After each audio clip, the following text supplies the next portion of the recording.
Student, welcome to today's physics class. कैसे हो आप सारे? अब बारिश का सीजन आ गया है। अपनी पढ़ाई के साथ साथ अपनी सेहत का भी उतना ख्याल रखो जिससे दोनों एकदम मस्त चले। तो आज की क्लास में हम एक ऐसे टॉपिक पे बारे में बात करने जाएंगे जो मौसम के वर्ल्ड में सिर्फ फील नहीं लाता, कॉम्पिटिटिव एग्जाम में हर साल पूछे जाते हैं। तो गेस करो वो टॉपिक कौन सा होगा? चलो मैं बताती हूँ, वो है प्रोजेक्टाइल मोशन। तो आज हम क्लास में क्या पढ़ेंगे?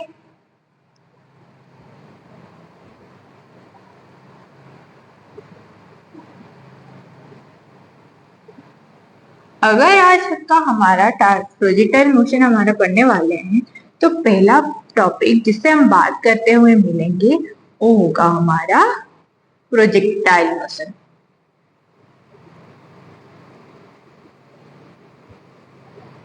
लास्ट कुछ लेक्चर में हमने इक्वेशन ऑफ मोशन के बारे में बात की थी।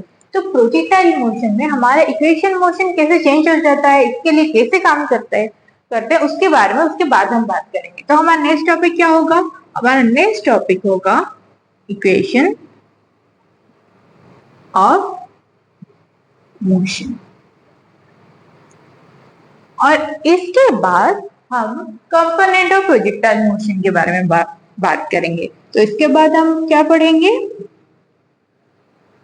Component of projectile motion.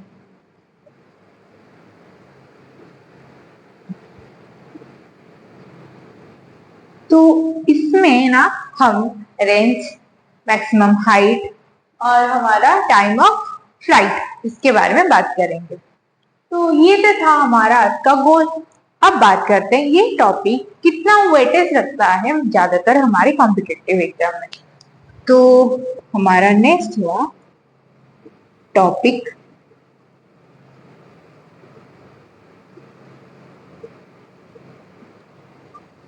Weightage.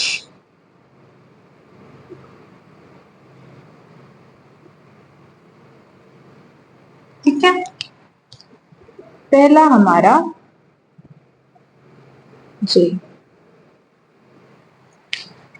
हमारा बोथ जे मेंस और जे एडवांस दोनों में हर साल प्रोजेक्टाइल मोशन से एक या दो क्वेश्चन हर साल पूछे जाते हैं, और ये एक या दो क्वेश्चन बहुत कॉन्सेप्चुअल और न्यूमेरिकल बेस्ड हो सकते हैं।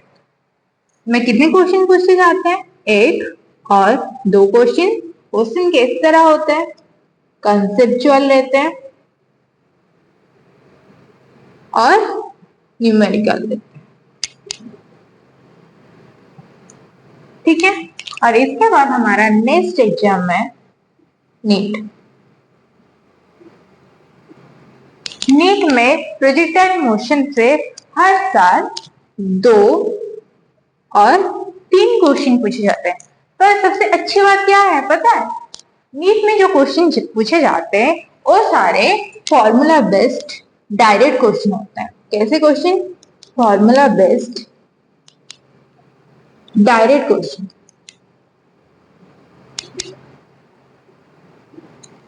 और इसके बाद हमारा सीयूईटी, जो बच्चे सेंट्रल यूनिवर्सिटी के लिए प्रिपेयर करते हैं, इनका भी 2 3 या उससे ज्यादा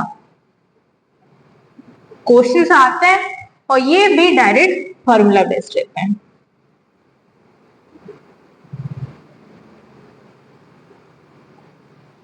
और जो बच्चे हमारे बोर्ड या सीबीएसई के हैं, इनको तो भाई मजे है, क्योंकि प्रोजेक्टाइल मोशन से ज्यादातर इंपोर्टेंट न्यूमेरिकल और डेरिवेशन पूछा जाता है। और सीबीएसई में बोर्ड में ये प्रोजेक्टाइल मोशन वाला चैप्टर मोशन इन 2 डायमेंशनल के नाम में पढ़ाया जाता है। तो ओवरऑल देखा जाए ये टॉपिक एक ऐसा टॉपिक है जिसमें लगभग ऑलमोस्ट हर तरह के एग्जाम में क्वेश्चन आते हैं। तो ये क्वेश्चन बहुत हमारे लिए इम्पोर्टेंट हो रहा है टॉपिक। अगर आज हम ये सारा क्वेश्चन अटेंड करना चाहें इस सारे एग्जाम का, हमें आज का लेक्चर अच्छे से देखना होगा। तो अगर आज का लेक्चर हम अच्छे से पढ़ लिए तो हमारा क्या फायदा होगा? एक तो हम प्रोजेक्टाइल मोशन का कंसेप्ट अच्छे से समझ जाएंगे, उसके साथ साथ अगर कोई ऑब्जेक्ट मूव कर रहा है और मोशन को डिस्क्राइब करने के लिए हमें एक्स वाई एक्सिस और वाई एक्सिस की जरूरत पड़ रही है। हम एक्स और वाई एक्सिस को अलग से एनालाइज कर पाएंगे और समझ भी पाएंगे। उसके साथ साथ हमारे रियल लाइफ एप्लीकेशन जैसे कि ओलंपिक हो गया, डिफेंस हो गया, बॉल थ्रोन हो गया, ये सारे एग्जाम्पल को अच्छे से रियल लाइफ में कनेक्ट कर सकेंगे, उसे समझ पाएंगे। तो ज्यादा लेट ना करते हुए चलते हैं आज का टॉपिक पे। तो आज का हमारा टॉपिक है प्रोजेक्टाइल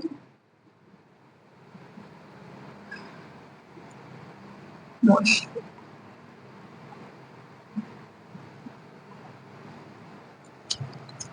आप लोग इमेजिन करो, ये एक क्रिकेट स्टेडियम का ग्राउंड है और आप पढ़ाई के बाद जाके क्रिकेट खेल रहे हो और आपने घुमा के शॉट मारा और बॉल हवा में उठा, एक और पाथ बनाते हुए बाउंड्री के बाहर चला गया।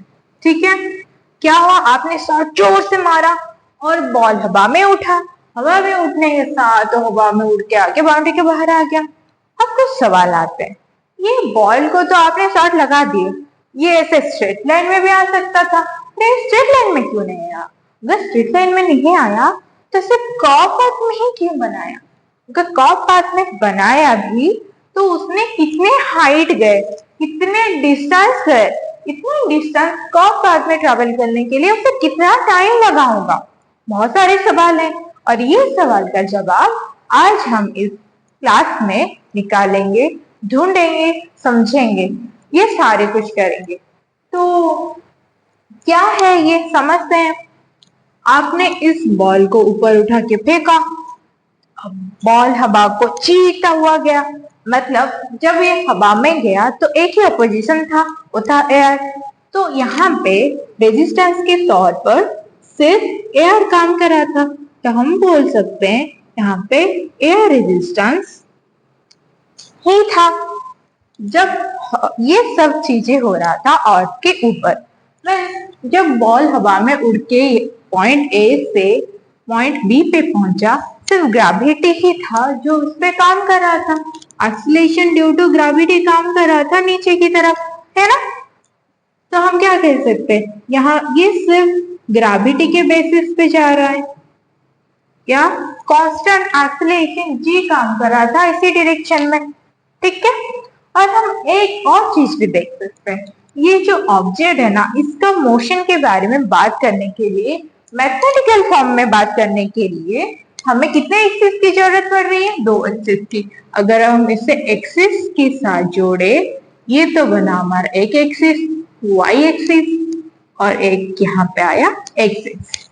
तो इस बॉल को जिसने आपने शॉट लगा दिया था, उसके बारे में मैथमेटिकली बात करने के लिए हमें 2 एक्सिस की जरूरत पड़ रही थी। और हमने लास्ट क्लास में ये पता किया था, जब किसी ऑब्जेक्ट मोशन कर रहा है और उसके मोशन के बारे में बात करने के लिए हमें 2 एक्सिस की जरूरत पड़ते, हम उसे बोलते थे 2 डायमेंशनल मोशन। तो हम इस जो प्रोजेक्टाइल मोशन है उसे कैसा मोशन कह सकते हैं? इसे 2D मोशन कह सकते हैं। ठीक ठीक है ना? अगर इस सब को हम ध्यान रखें तो हम इसका डेफिनेशन क्या लिख सकते हैं? हम लिख सकते हैं, ये रहा हमारा definition. Projectile motion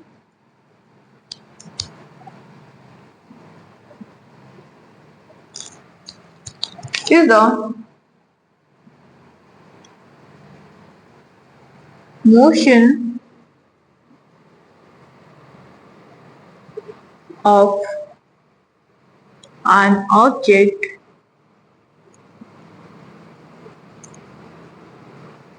that is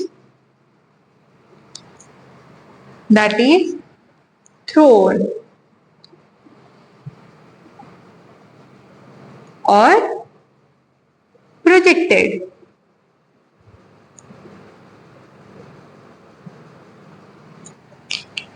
into the air या in the air and are only upon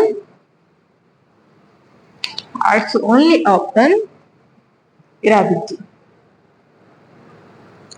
तो डेफिनेशन क्या बना हमारा? Projectile motion is the motion of an object that is thrown or projected into the air acts only upon gravity।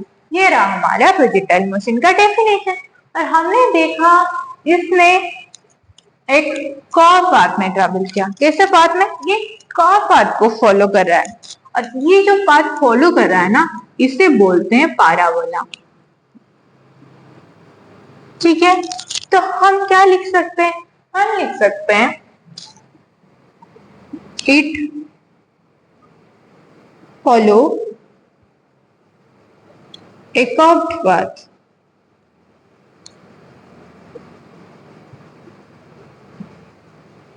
called,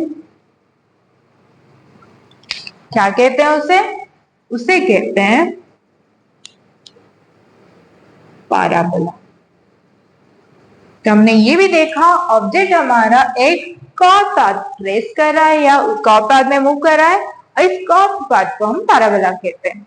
उसके साथ साथ ये जो ऑब्जेक्ट थ्रोन किया गया, इस ऑब्जेक्ट को कहते हैं प्रोजेक्टाइल, और ये जो मोशन किया इसे कहते हैं प्रोजेक्टाइल मोशन। तो इसे भी लिख देते हैं। नेक्स्ट पॉइंट हमारा ये रहा, the object is called, object को क्या कहते हैं? ऑब्जेक्ट को ही कहते हैं प्रोजेक्टाइल। यहाँ पे प्रोजेक्टाइल क्या है?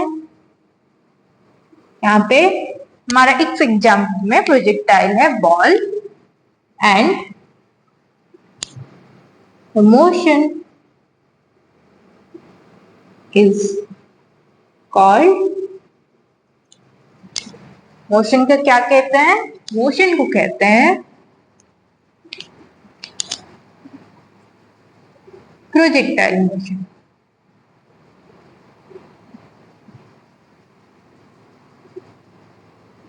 ठीक है, और एक पॉइंट हमने देखा था, इसे एनालाइज करने के लिए हमें दो एक्सिस और वाई एक्सिस की जरूरत पड़ रही। तो मतलब ये 2 डायमेंशनल मोशन है, और यहाँ पे क्या हो रहा था? इस डायरेक्शन में ही, सिर्फ वाई डायरेक्शन में ही एक्सीलरेशन ड्यू टू ग्रेविटी लग रहा था, और एक्सीलरेशन ड्यू टू ग्रेविटी क्या है? एक कांस्टेंट एक्सीलरेशन है। तो ये एक इम्पोर्टेंट करंट था कि ये 2 डायमेंशनल मोशन है जो सिर्फ कांस्टेंट एक्सीलरेशन में काम करता है। तो हमारा नेक्स्ट पॉइंट क्या हो गया? हमारा नेक्स्ट पॉइंट है it is a two dimensional motion with constant acceleration।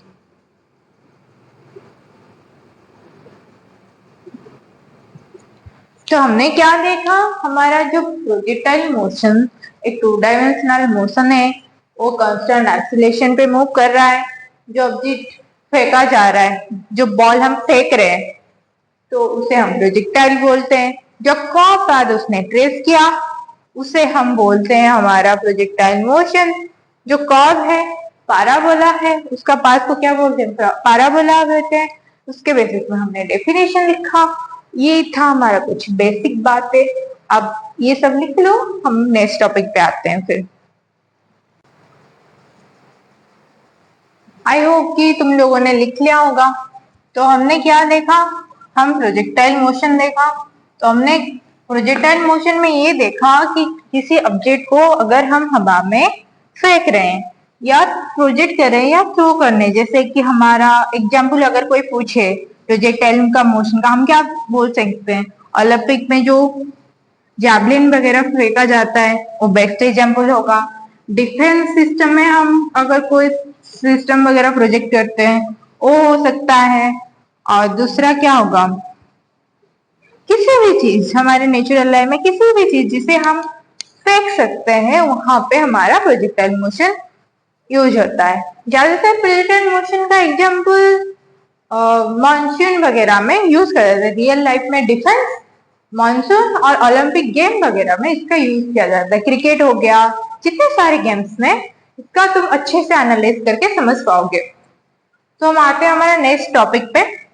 हमारा नेक्स्ट टॉपिक है प्रोजेक्टाइल मोशन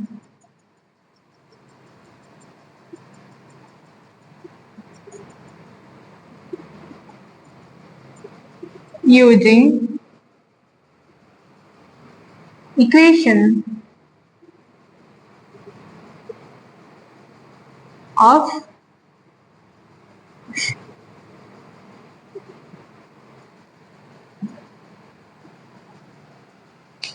हमें पता है कि अगर किसी ऑब्जेक्ट को हम हवा में फेंक दें या वो ग्राउंड से किसी एंगल डायरेक्शन पे ऐसा मूव कर रहा है, जैसे ये यहाँ पे मान लो कि कुछ एंगल बना रहा है थीटा, तो किसी ऑब्जेक्ट को हम फेंक रहे हैं जो कुछ ही अर्थ में कुछ एंगल बना के मूव कर रहा है, तो इसका वेलोसिटी क्या होता है पता है, दो कंपोनेंट में डिवाइड हो जाता है। एक हमारा वर्टिकल कंपोनेंट और एक हॉरिजॉन्टल कंपोनेंट। वर्टिकल कंपोनेंट यहाँ पे हो जाता है हमारा यूएक्स कहते हैं, और सॉरी वर्टिकल कंपोनेंट है यूवाई और हॉरिजॉन्टल यूएक्स, दो कंपोनेंट में डिवाइड हो जाता है। तो हम क्या लिख सकते हैं यहाँ पे, अगर ये ऑब्जेक्ट या बॉल जो हम उसके पहले कंसिडर कर रहे थे इससे किसी एंगल के पे हम प्रोजेक्ट कर रहे हैं, तो उसका जो वेलोसिटी मान लो ये u वेलोसिटी में ट्रेवल कर रहा था, तो क्या हुआ उसका वेलोसिटी का दो कंपोनेंट आ गया, एक कंपोनेंट हुआ ux और दूसरा कंपोनेंट हुआ uy। अगर ये एंगल थीटा है, ये एंगल भी हमारा क्या होगा, थीटा हो जाएगा ट्रिग्नोमेट्री के बेसिक पे। तो हमारा ux या हमारा कौन सा कंपोनेंट वेलोसिटी का हॉरिजॉन्टल कंपोनेंट होगा u cos थीटा। और हमें क्या पता था कि इस डायरेक्शन में जो ट्रैवल कर रहा था यहाँ पे एक्सीलरेशन कितना है, 0 है, तो हमारा एक्सीलरेशन यहाँ पे ax 0 है।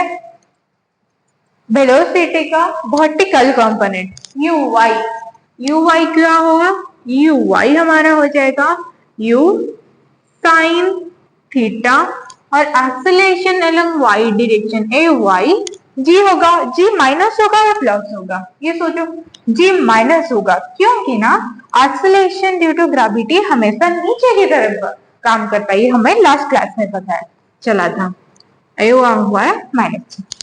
अब बताओ हमारा इक्वेशन ऑफ मोशन जो था उसका एक कंडीशन था जिसके बेसिक पे हम इक्वेशन ऑफ मोशन को यूज कर सकते थे। और वो कंडीशन क्या था सोचो, वो कंडीशन ये था हम इक्वेशन ऑफ मोशन तभी यूज कर पाएंगे जब मोशन सिर्फ कांस्टेंट एक्सीलरेशन के बेसिक पे होगा। तो इक्वेशन ऑफ मोशन यहाँ पे यूज हो पाएगा क्या, क्या लग रहा है, हो पाएगा?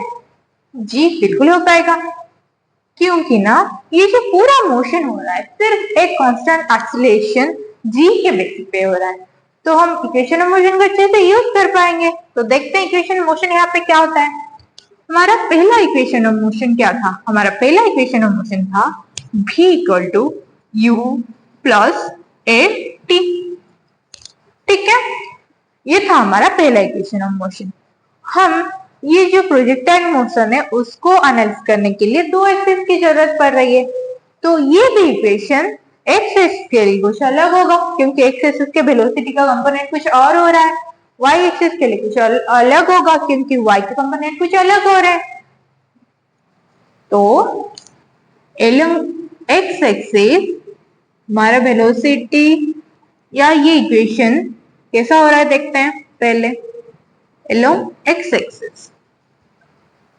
x axis हमारा पहला इक्वेशन ऑफ मोशन क्या बनेगा, vx equal to ux plus a x t. तो बी एक्स क्या होगा, यू एक्स, यू एक्स क्या आया था, यू कॉस थीटा, तो लिखो यहाँ पे you cos theta plus acceleration x क्या था यहाँ पे 0 लिखो और टी। तो हमारा भी एक्स वेलोसिटी, फाइनल वेलोसिटी का एक्स कंपोनेंट एल और एलोंग एक्स एक्सिस हुआ यू टी कॉस थीटा। ठीक है, ये आ गया हमारा velocity component along x axis. ठीक, उसी तरह हम देखेंगे एलोंग वाई एक्सिस क्या हो रहा है, देखते हैं। एलोंग वाई एक्सिस हमारा इक्वेशन ऑफ मोशन क्या होगा, v x equal to u x plus a x T.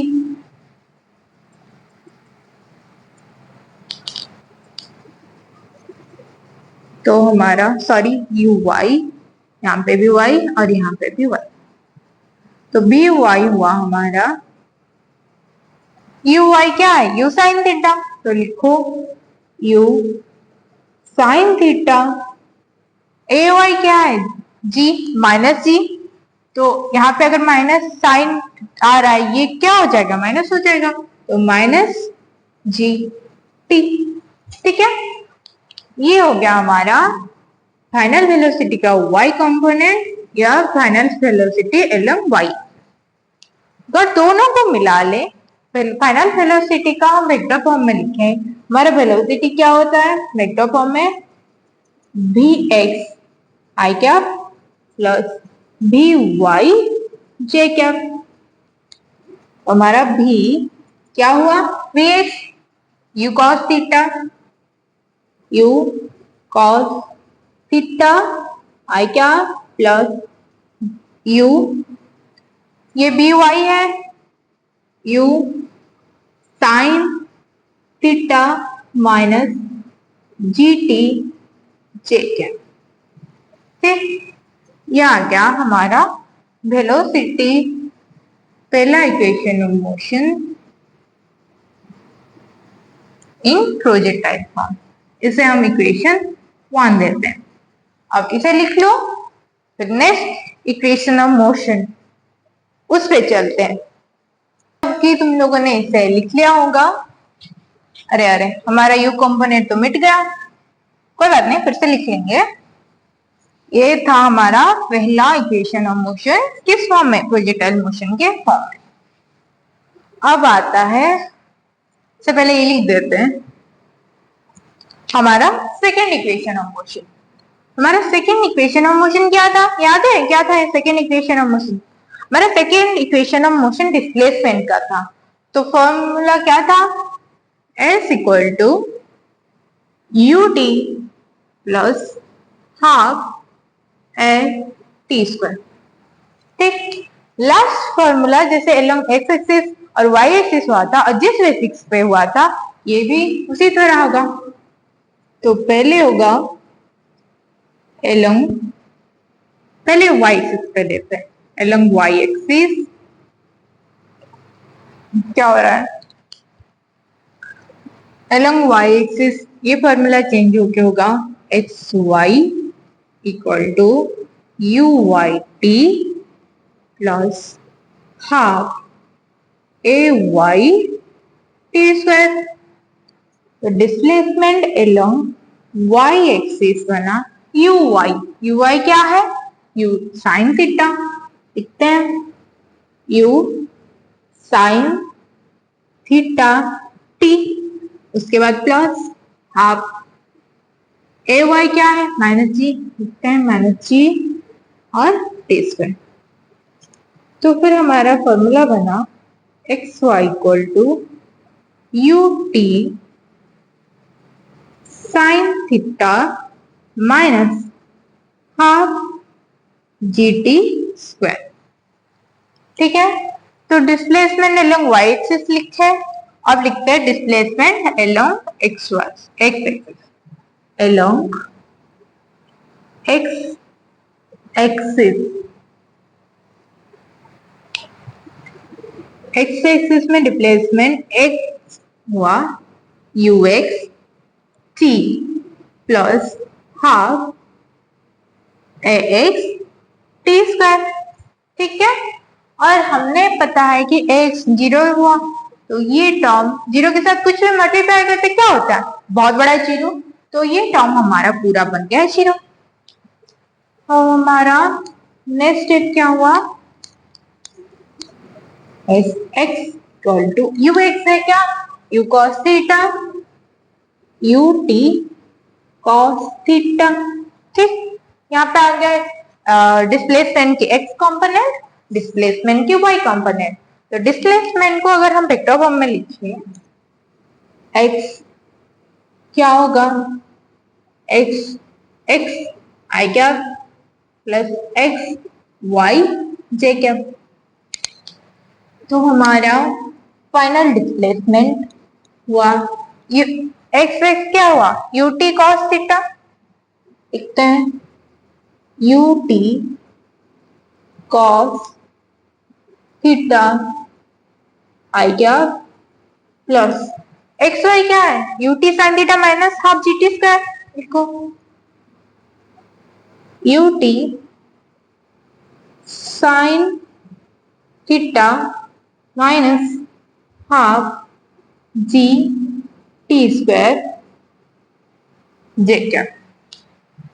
ये था हमारा displacement along displacement both x and y axis के डायरेक्शन में और displacement in projectile motion.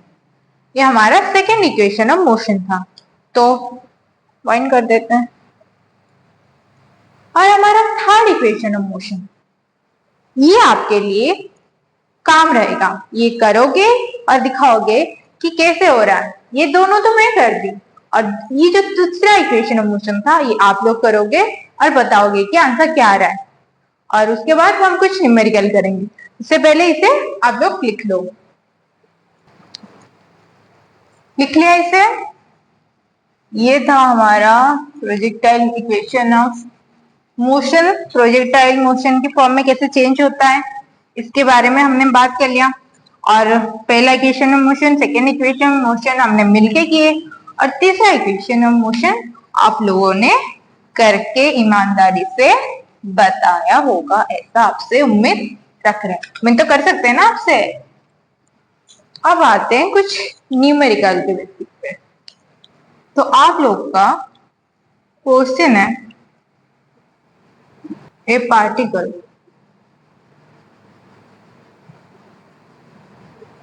projected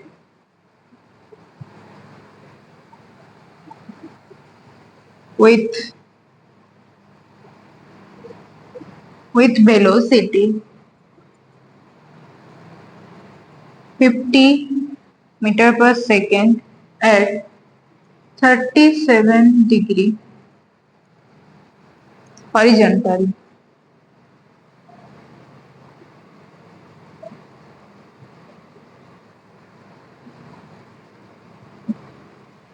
Find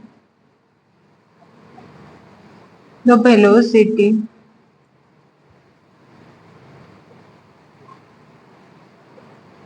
displacement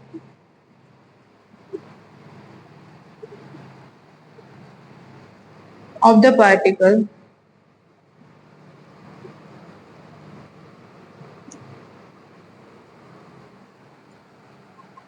and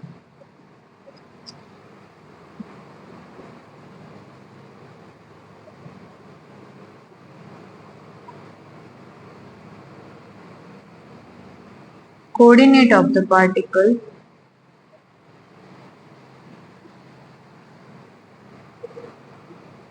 with respect to starting point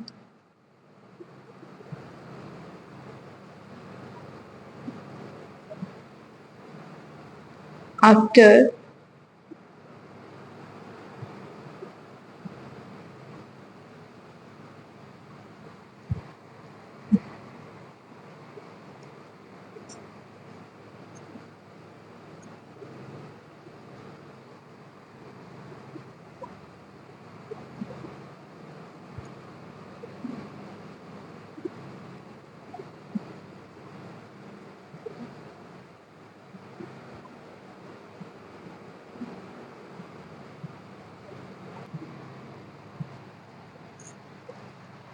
तो ये रहा आपका क्वेश्चन। पहले इससे आप ट्राई करो क्वेश्चन, फिर हम इससे डिस्कस करेंगे। चलो, क्वेश्चन ये है कि particle projected with velocity 50 metre per second, मतलब एक पार्टिकल 50 मीटर पर सेकेंड में प्रोजेक्ट किया जा रहा है वेलोसिटी के विथ एंगल 37 डिग्री, मतलब थीटा हमारा 37 डिग्री है। कैसे? हॉरिजेंटली। फाइंड द वेलोसिटी, आपको वेलोसिटी निकालनी है, फिर displacement of the particle and coordinate of the particle with respect to static point after time t, मतलब t यहाँ पे t सेकेंड दिया है। उसके साथ साथ कैलकुलेशन नीचे करने के लिए बताया जा रहा है कि cos 37 डिग्री हमारा 0.86, sin 37 डिग्री है हमारा 0.8 और g हमारा 10 मीटर पर सेकेंड है।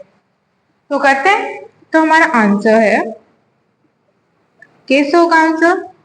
ये बता रहा है कि पहले दो एक्सिस ले रहे हैं हमारा, ए वाई एक्सिस और एक्स एक्सिस। ये हमारा स्टार्टिंग पॉइंट O हुआ। ये बोल रहा है वेलोसिटी हमारा 50 मीटर पर सेकेंड और 37 डिग्री एंगल। तो कोई ऑब्जेक्ट 37 डिग्री एंगल पे प्रोजेक्ट किया जा रहा है और वेलोसिटी 50 डिग्री यहाँ पे पहुंच गया। तो हमारा एंगल क्या? 37 डिग्री।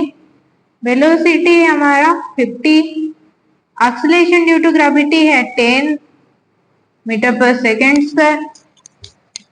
तो वेलोसिटी का दो component u x u y divide कर लो।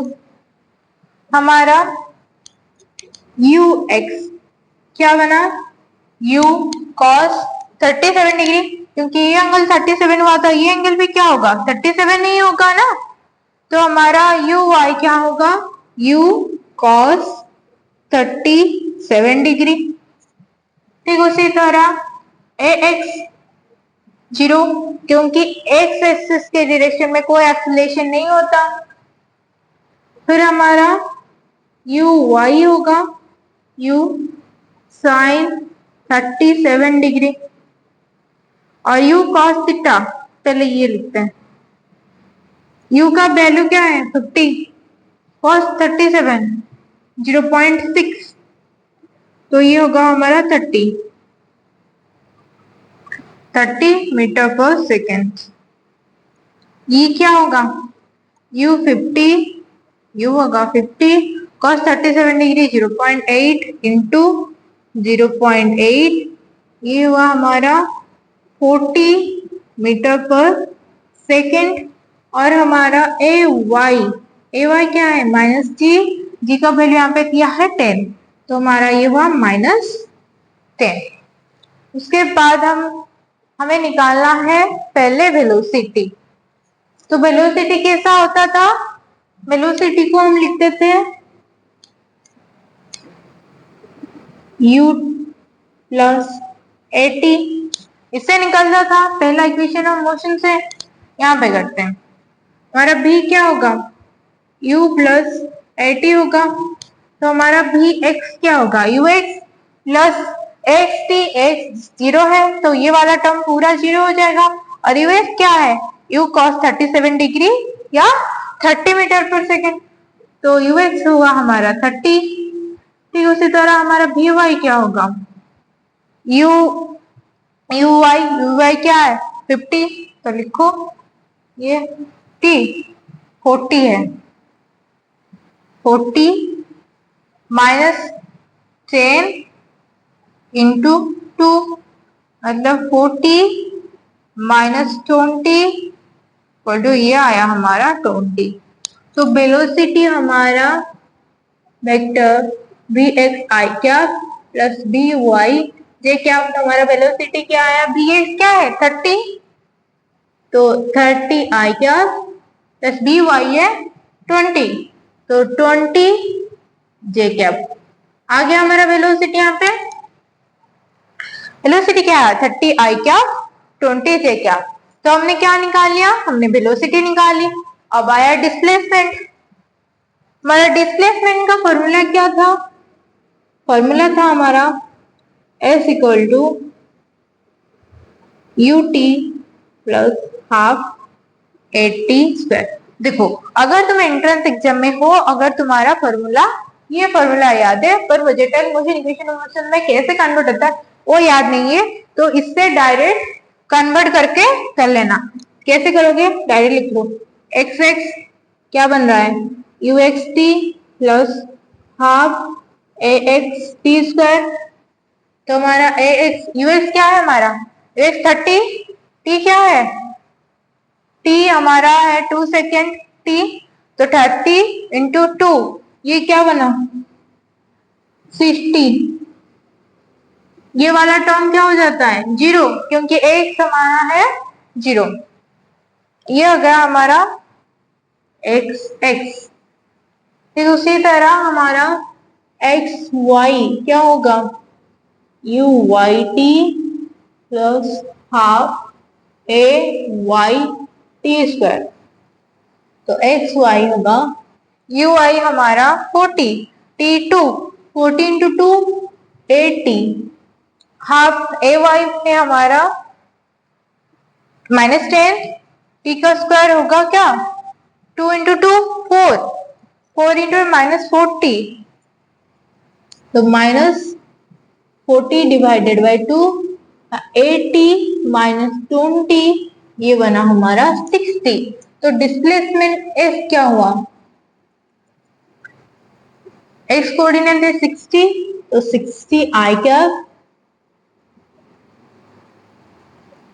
60 आई कैप प्लस 60 जे कैप। ये हमने क्या निकाल लिया, ये हम डिस्प्लेसमेंट भी निकाल लिए। क्या पूछा था, velocity and displacement and particle and coordinate of the particle. Displacement से ही निकालो, कोऑर्डिनेट क्या है, ये एक्स कोऑर्डिनेट है, तो एक्स कोऑर्डिनेट क्या हुआ हमारा, यहाँ पे लिखते हैं, फिर हमारा एक्स कोऑर्डिनेट हुआ 60 एंड y कोऑर्डिनेट b क्या है 60। ठीक है, ये था इस क्वेश्चन का आंसर। अब इसे जिन लोगों का मिला लो, जिन लोगों का सही है ठीक है अच्छी बात है, और जिन लोगों का गलत है हुआ है, कहाँ गलत हुआ है उससे मिला लो और देख लो अपना अच्छे से। उसके बाद नेक्स्ट टॉपिक पे चलते हैं। लिख लिया। अब इसके बाद हमारा नेक्स्ट टॉपिक आएगा कंपोनेंट ऑफ प्रोजेक्टाइल मोशन। अब तक हमने क्या किया, प्रोजेक्टाइल मोशन को कंसेप्ट को समझा, उसको इक्वेशन ऑफ मोशन में यूज से देखा, और उसे यूज करके एक न्यूमेरिकल भी किए, और उसके साथ साथ उसका जो बेसिक था कि कैसे वो प्रोजेक्ट किया जा रहा है, क्या है रेजिस्टेंस, कैसा रेजिस्टेंस काम कर रहा है, उसके सबके बारे में बात की है। तो हमने क्या क्या देखा, एक ग्राउंड होता था जिसे हम एक्स एक्सिस लेते थे, और एक वाई एक्सिस होता था, लाइन थोड़ा टेढ़ा हो गया संभाल लेना, और हम किसी ऑब्जेक्ट को ऐसे कुछ एंगल पे प्रोजेक्ट कर देते थे, इस एंगल को थीटा मान देते, इस पॉइंट को ओ लेते थे, इस पॉइंट को पता है क्या बोलते हैं, इस पॉइंट से हमारा ऑब्जेक्ट प्रोजेक्ट किया जाता है, इस पॉइंट को बोलते हैं पॉइंट ऑफ प्रोजेक्शन। और कुछ एंगल पे प्रोजेक्ट किया जाता है, तो जो थीटा है हमारा, बेचारा थीटा को हम बोलते हैं एंगल ऑफ प्रोजेक्शन। ऑब्जेक्ट को क्या बोल देते हैं, प्रोजेक्टाइल, और उसके मोशन को बोल देते प्रोजेक्टाइल मोशन। ये बेचारा हमारा अगर भी वेलोसिटी में, यू वेलोसिटी में शुरुआत में ट्रैवल करता था, उसका दो कंपोनेंट इस पॉइंट पे मान लो कि उसका कंपोनेंट u1 है, तो दो इससे हो जाता था u1 x u1 y, ये एंगल थीटा है तो एंगल होगा थीटा। इस डायरेक्शन पे एक्सीलरेशन g था, तो अलोंग ए वाई एक्सीलरेशन है, जी कांस्टेंट एक्सीलरेशन, तो हमारा भी वाई क्या होगा, चेंज होगा। अगर एक्सीलरेशन कांस्टेंट है तो वेलोसिटी तो चेंज होगा। तो वेलोसिटी क्या होता था हमारा, you cos u sine theta, और हमारा क्या होता था, वाई एक्सिस में वेलोसिटी चेंज होता था। और हमारा ए एक्स है 0। अगर एक्सीलरेशन कांस्टेंट है तो हमारा वेलोसिटी क्या, एक्सीलरेशन 0 है तो वेलोसिटी क्या होगा, कांस्टेंट होगा। इस बेसिस पे हमारा बी एक्स क्या हुआ, सॉरी यू एक्स क्या हुआ, यू कॉस थीटा, और यू कॉस थीटा हमारा हमेशा कांस्टेंट रहा हर पॉइंट पे, शुरुआत से लेके आखिरी तक, क्योंकि एक्स एक्सिस पे हमारा कोई एक्सीलरेशन नहीं है। पर बेचारा हमारा एक्सीलरेशन वाई डायरेक्शन में जी काम कर रहा है नीचे की तरफ। अगर एक्सीलरेशन नीचे की तरफ काम कर रहा है और तुम किसी ऑब्जेक्ट को ऊपर फेंक रहे हो, क्या हुआ, एक्सीलरेशन अलग डायरेक्शन में, एक्सीलरेशन नीचे में, वेलोसिटी उसके एग्नेस्ट पे जा रहा है, तो क्या होगा, उसका वेलोसिटी डिक्रीज करेगा। तो मैक्सिमम पॉइंट, इस पॉइंट तक हमारा जो वेलोसिटी है डिक्रीज करता हुआ पहुंचेगा, इस पॉइंट पे वेलोसिटी 0 हो जाएगा। इसीलिए हम हमेशा हाईएस्ट पॉइंट पे वेलोसिटी 0 रहता है, और इस हाईएस्ट पॉइंट से हमारा वेलोसिटी नीचे की डायरेक्शन में बढ़ता हुआ जाएगा। क्योंकि अगर हमारा एक्सीलरेशन नीचे की तरफ काम कर रहा है, वेलोसिटी भी नीचे की काम कर रहा है, या दोनों ही ऊपर की तरफ काम कर रहे हैं, तो एक्सीलरेशन और हमारा वेलोसिटी एक ही डायरेक्शन में काम करता है, तब ऑब्जेक्ट का वेलोसिटी बढ़ता है। उस बेसिस पे वाई एक्सिस में जब ऑब्जेक्ट हाईएस्ट पॉइंट से पॉइंट बी की तरफ आता है तब उसका वेलोसिटी इंक्रीज करेगा। जी ओ पॉइंट से हाईएस्ट पॉइंट ए तक जब जाएगा, वेलोसिटी एक्सीलरेशन का डायरेक्शन ऑपोजिट होने के कारण ओ से ए तक उसका वेलोसिटी हमेशा डिक्रीज करता हुआ जाएगा। अगर और इस पाथ को पूरा कंप्लीट ट्रैवल करने के लिए उसको जितना टाइम लगेगा उसे हम बोलेंगे टाइम ऑफ फ्लाइट। तो टाइम ऑफ फ्लाइट हम किसे बोलेंगे, टाइम ऑफ फ्लाइट वो टाइम है जिससे हमारा ऑब्जेक्ट पूरा हमारा प्रोजेक्टाइल मोशन कंप्लीट करता है। तो उसका हम डेरिवेशन करते हैं, देखते हैं टाइम ऑफ फ्लाइट को हम कैसे रिप्रेजेंट कर सकते हैं, कहां से निकाल सकते हैं, उसका फॉर्मूला क्या है। तो उसके बाद हम किसके बारे में बात करेंगे, टाइम ऑफ फ्लाइट।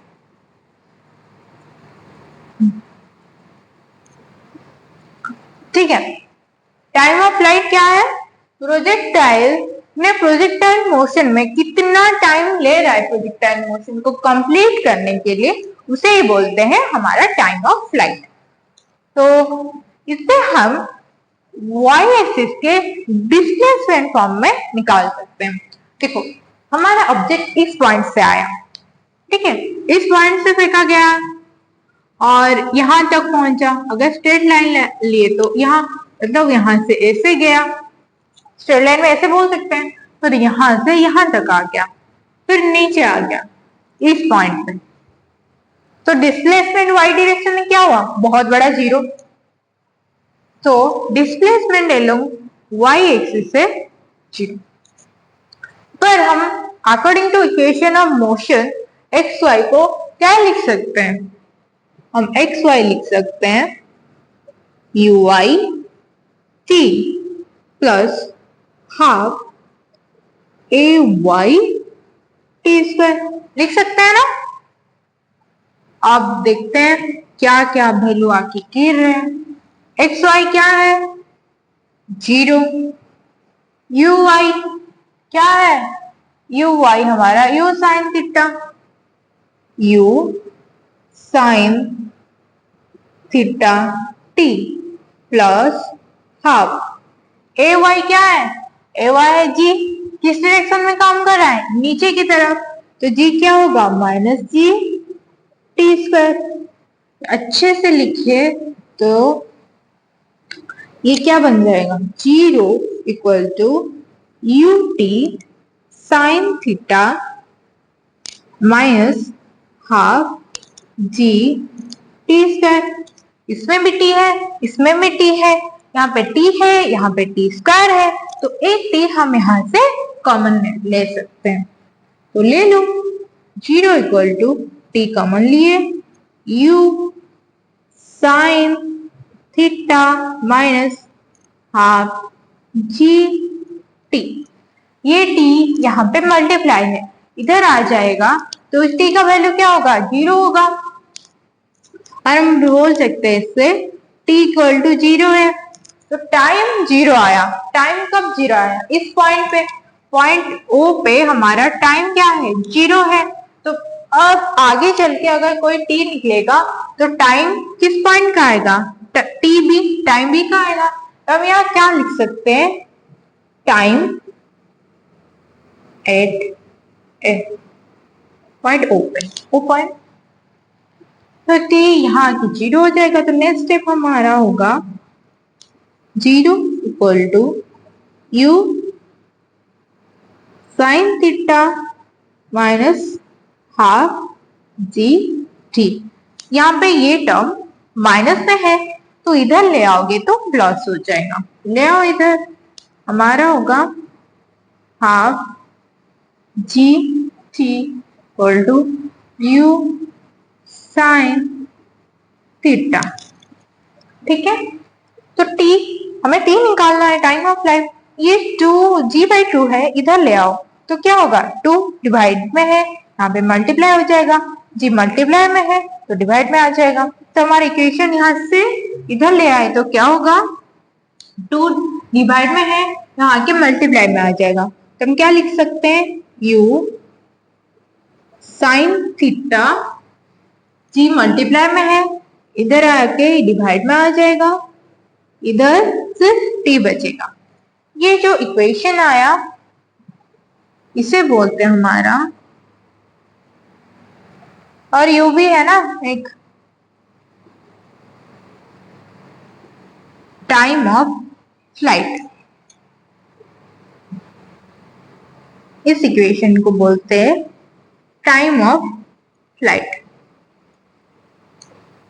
और देखो u साइन थीटा किसकी वैल्यू है, u y की, तो इस इक्वेशन को t को u भी लिख सकते हैं, t u y equal to g। ये भी एक टाइम ऑफ फ्लाइट की दूसरा इक्वेशन। छाप लो इसे, फिर चलते हैं नेक्स्ट कंपोनेंट के ऊपर। ये था हमारा टाइम ऑफ फ्लाइट। तो टाइम ऑफ फ्लाइट क्या था, ऑब्जेक्ट हमारा जो प्रोजेक्टाइल मोशन कर रहा था, जितना टाइम टोटल ले रहा था हम उसे ही बोलते थे क्या, टाइम ऑफ फ्लाइट।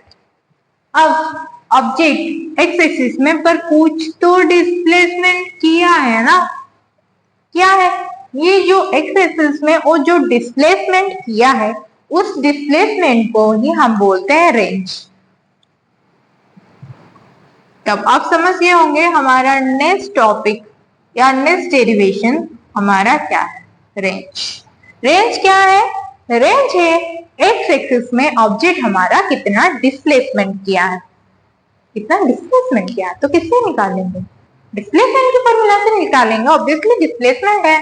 तो डिस्प्लेसमेंट की फॉर्मूला क्या है, एक्स एक्सिस में डिस्प्लेसमेंट की formula x x equal to u x t plus half a x t square. तुम्हारा एक्स एक्स क्या बोले हम, रेंज। रेंज को हमेशा आर के फॉर्म में डिनोट किया जाता है, किससे, आर, कैपिटल आर। और यू एक्स क्या है, यू कॉस थीटा, लिखो you cos theta t plus half x है 0 टी स्क्वायर। अगर 0 किससे मल्टीप्लाई करें तो पूरा टर्म क्या हो जाएगा, 0। तो हमारा आर क्या बना, u cos theta t। Last में हमने t का वैल्यू कुछ निकाला था, time of flight 2u sin theta by g. तो r हमारा t का वैल्यू अगर यहाँ पे डाले तो क्या हुआ, 2u और यहाँ पे u क्या हो जाए, u स्क्वायर, तो u square cos theta into sine theta by g. नीचे है तो यहाँ पे नीचे जी लिखिए। इसे दो तरह से लिख सकते हैं, एक हम ऐसे लिख सकते हैं 2, एक आएगा हमारा u cos theta, u cos theta और u sin theta divided by g. हमारा u cos थीटा क्या है, ux, तो ये हुआ ux, ये है uy, तो r हमारा बना 2uy ux डिवाइडेड बाय जी। ये है रेंज का हमारा एक फॉर्मूला। और दूसरा, ये है पहला और आता है हमारा दूसरा। इसे देखो, हमें एक फॉर्मूला पता है cos theta sin theta equal to sin 2 theta. तो 2r हमारा 2u स्क्वायर sin 2 थीटा अपन, ये हमारा नेक्स्ट।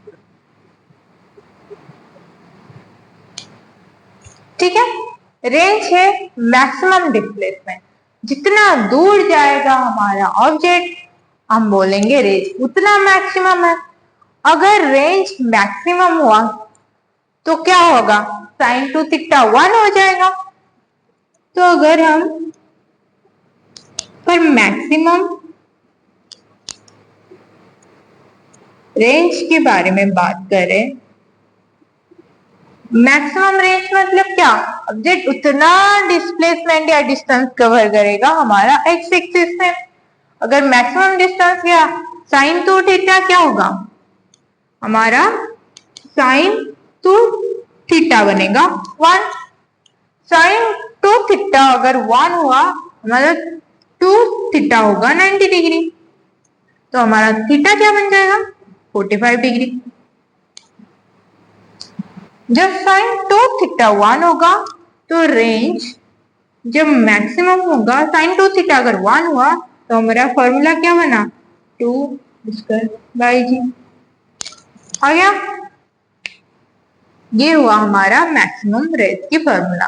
अगर क्वेश्चन में रेंज मैक्सिमम रेंज पूछा जाए तो डायरेक्ट ये डाल देना।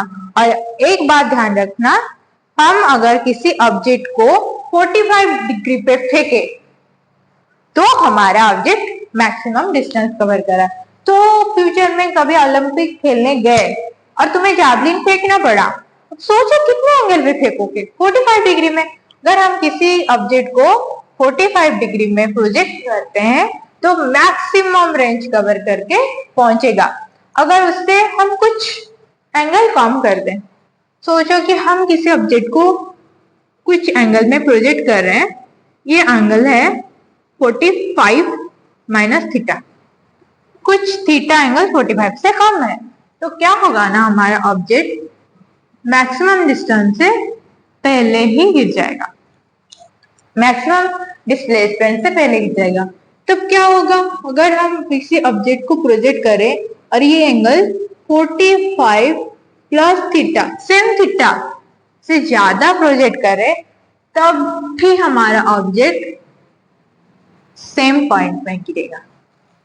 तो हमने क्या देखा, हमने देखा अगर हम किसी ऑब्जेक्ट को 45 माइनस थीटा पे प्रोजेक्ट कर रहे हैं और किसी ऑब्जेक्ट को 45 प्लस थीटा में प्रोजेक्ट कर रहे हैं, फिर भी ऑब्जेक्ट हमारा सेम पॉइंट पे आके गिरा है, मतलब दोनों का सेम रेंज होगा। ठीक है, ये था हमारी रेंज की बातें।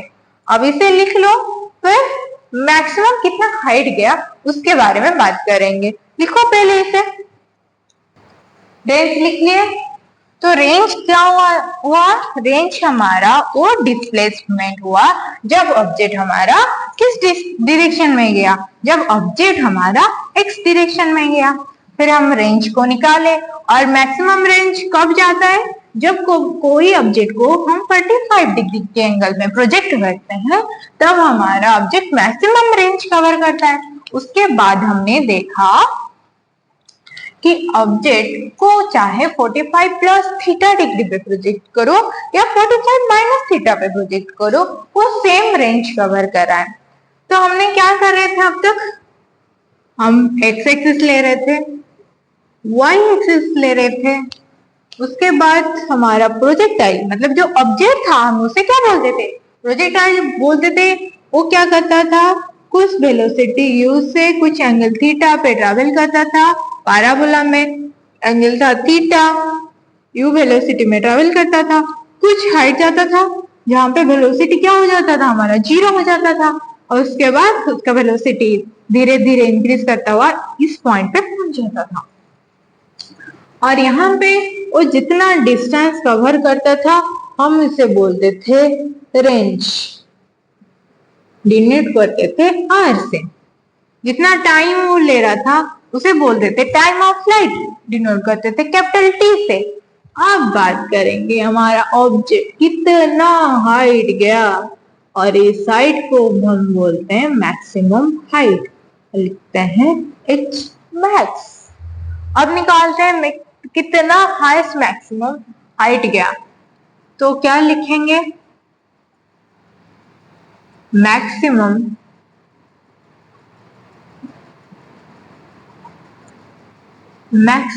हाइट, इसे कैसे लिखेंगे, एच मैक्स, सिर्फ कैपिटल एच भी लिख सकते हो, दोनों सही है। उसके लिए हम हमारा third equation of motion use करें। थर्ड इक्वेशन ऑफ मोशन क्या होता है हमारा, थर्ड इक्वेशन ऑफ मोशन होता है हमारा v square minus u square equal to 2ax। यहाँ पे x क्या होता है, a होता है हमारा displacement.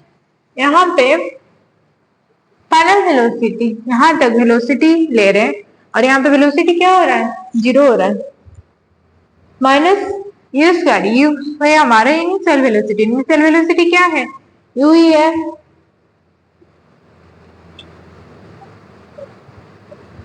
To acceleration minus g, x ऊपर की तरफ एच मैक्स,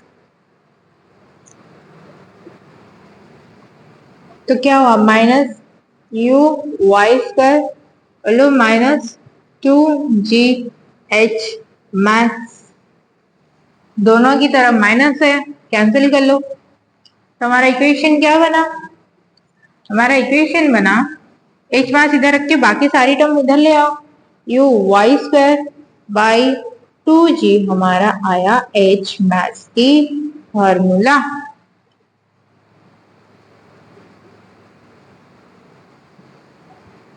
ठीक है, यू वाई हमारा क्या होता है, यू का वाई की डायरेक्शन में कंपोनेंट क्या बन जाएगा हमारा, यू साइन थीटा।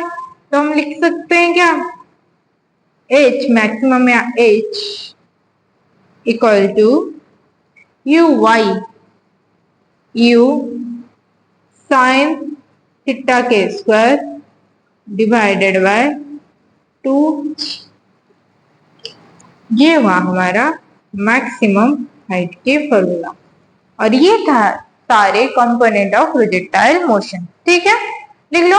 इसके बाद न्यूमेरिकल करेंगे कुछ, ताकि हमारा कंसेप्ट और भी स्ट्रांग हो जाए।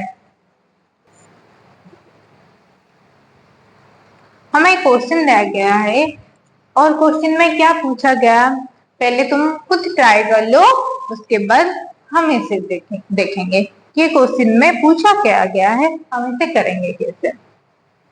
क्वेश्चन कुछ इस तरह है कि a person can throw a ball up to a maximum height h if he want to throw the ball to a maximum horizontal distance from the point of projection।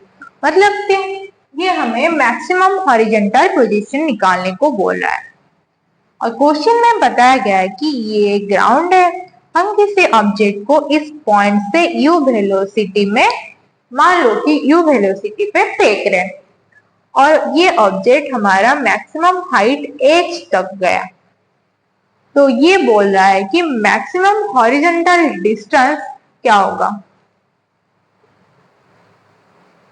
Maximum horizontal ये हो गया हमारा vertical distance.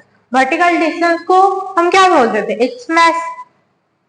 तो अगर you velocity पे किसी angle पे throw किया गया है तो ऐसे आएगा, और इस डिस्टेंस को, ये डिस्टेंस बनेगा हमारा हॉरिजॉन्टल डिस्टेंस। तो हमारा हॉरिजॉन्टल डिस्टेंस को हम क्या बोलेंगे, हॉरिजॉन्टल डिस्टेंस को बोलेंगे रेंज। तो हमें ये इनडायरेक्टली रेंज कैलकुलेट करने को बोला है, तो रेंज निकाल लो। Range displacement along x axis होता है, तो हमारा u x t plus half a x t square हुआ। एक्स इसके डेरिवेटिव में एक्सीलरेशन नहीं होता है, ये टर्म जीरो हो गया, तो हमारा आर बना you x T.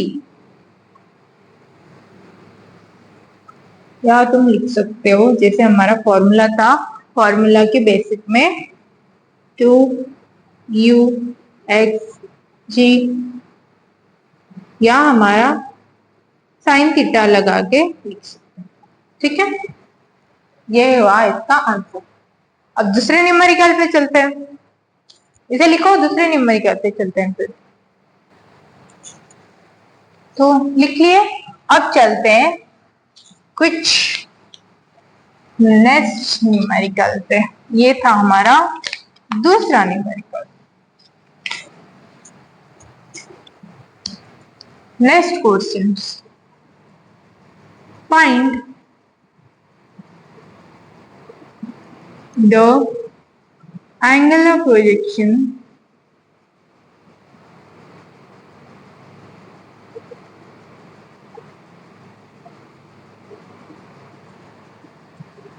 for the particle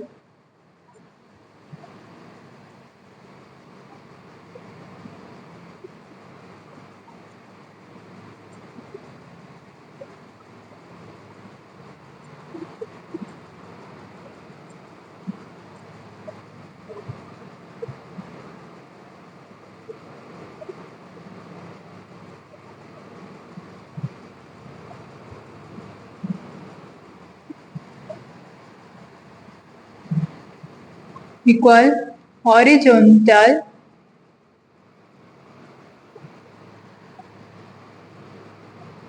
displacement and maximum height। Try करो खुद से, इसे क्या पूछा गया है ट्राई करो, के बाद हम देखेंगे क्या होता है। इस क्वेश्चन में बताया गया है कि find the angle of projection. Angle of projection मतलब theta. Find the angle of projection for the particle having equal horizontal displacement and maximum height. तो हमारा आंसर क्या हुआ, गिवन इन द क्वेश्चन।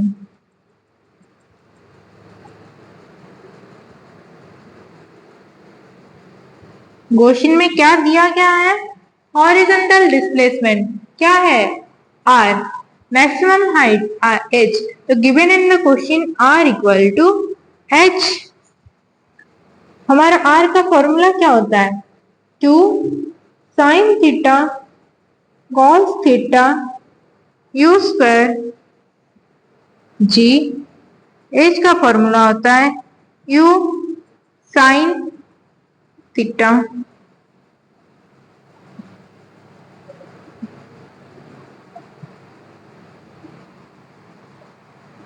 तो जी कैंसिल करो, एक साइन थीटा ये भी कैंसिल करो, और ये यू स्क्वायर है ये, तो हमारा क्या बना, 2 cos theta divide equal to 2 cos theta sine theta by 2। ठीक है, तो यहाँ पे अगर 2 ले आए, 2 मल्टीप्लाई होके हमारा क्या बनेगा 4, और यहाँ आके साइन थीटा डिवाइड में आ जाएगा कॉस थीटा। तो साइन थीटा अपन कॉस थीटा क्या होता है हमारा, साइन थीटा अपन कॉस थीटा होता है टेन थीटा। तो हमें क्या मिला, हमें मिला टेन थीटा इक्वल टू 4। अगर टेन थीटा 4 हुआ, टेन इधर गया, क्या होगा टेन इनवर्स। तो हमारा थीटा बना tan इनवर्स 4। हमें क्या निकालना था, हम एंगल ऑफ प्रोजेक्शन निकालने वाले थे। एंगल ऑफ प्रोजेक्शन मतलब थीटा, थीटा क्या आया, थीटा आया tan इनवर्स 4। ठीक है, अब लिखो इसे। चलो अब हम नेक्स्ट फॉर्मूला क्वेश्चन पे चलते हैं। क्वेश्चन है हमारा an aeroplane is flying in the horizontal direction। किस डायरेक्शन में जा रहा है, हॉरिजॉन्टल डायरेक्शन में, with velocity b 600 kilometre per hour with height h 1960 in the vertical above the point। vertically एक point A है, on the ground a body is dropped। कुछ ऊंचाई पे ए पॉइंट है, वहां से कुछ बॉडी है जो एरोप्लेन से फेंका गया from it, and the body strike the ground, और वो बॉडी आके ग्राउंड पे स्ट्राइक कर रहा है किस पॉइंट पे, पॉइंट बी पे। अब बोला गया है कि डिस्टेंस ए बी निकालो। ठीक है, तो क्वेश्चन में दिया गया है कि हमारा जो एरोप्लेन है ना वो हॉरिजॉन्टली ट्रेवल कर रहा है। ये क्या है, हमारा एरोप्लेन। ठीक है, तो क्या हो रहा है, हाइट 1960 हाइट पे वो ग्राउंड से है। मतलब ग्राउंड से जो पॉइंट ए है जहां पे हमारा एरोप्लेन अभी उड़ रहा है, वो कितने हाइट पे है, हमारा एच है 1960 किलोमीटर। और इस पॉइंट ए से कोई ऑब्जेक्ट को ड्रॉप किया गया। अगर इस पॉइंट ए से किसी ऑब्जेक्ट को ड्रॉप किया गया, ऑब्जेक्ट हमारा पैराबोलिक पाथ कवर करके यहाँ पे आएगा। ठीक है, इस पॉइंट हमारा दिया गया है P, जिस पॉइंट पे वो ग्राउंड पे आ गया। अब पूछा गया है कि डिस्टेंस A टू B क्या होगा। देखो क्वेश्चन में हमें गिवन क्या है, क्वेश्चन में हमें गिवन है वेलोसिटी कितना 600 किलोमीटर पर आवर, और दिया गया हाइट h 1960 मीटर। ठीक है, अगर ये आ गया, हम इतना किलोमीटर चलता है।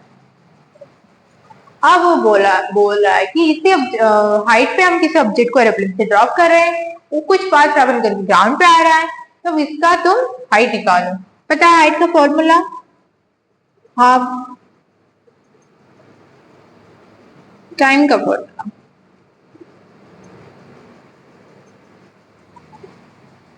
h equal to half g t square. तो t होगा हमारा 2h बाई जी के root over 2 into 1960 into g हमारा 9.8 ले लो exact value into root over. और हमें पता है कि डिस्टेंस का फॉर्मूला होता है